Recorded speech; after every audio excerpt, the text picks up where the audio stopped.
Joining us, I'm Jason Zimmerman. Search parties back on the water earlier today looking for Bill Salnick, the father who went missing last month along with his two children after their boat capsized off the coast of Fish Creek. 5-year-old Charlotte and 3-year-old Josh have been recovered, but Bill has yet to be found. The First Alert Update, Jamal James caught up with the volunteers helping with the effort to bring the family closure. Not willing to give up on the search to find a missing boater, volunteers joined Marine Patrol Sunday, helping the Coast Guard, DNR, and 2 local sheriff's departments in the search for Bill Salnick.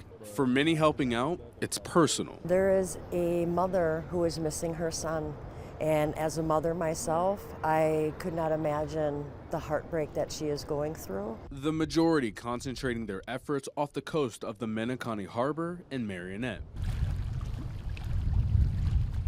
My job, like I said, is just to cover as much area as possible. Kurt Paris is the drone operator for this search. He says his desire to help comes from being in a small-knit community. It's a small community. If somebody goes missing, somebody gets a drunk driving, you hear about it, you know what I mean? So something like this is kind of shaking the town. It's all over the Marinette Menominee discussion page. It's all over everything, it seems like, locally. Organizers of the search effort continue to hold out, hoping their efforts will make a difference for Bill's family. I just hope they can find Bill today.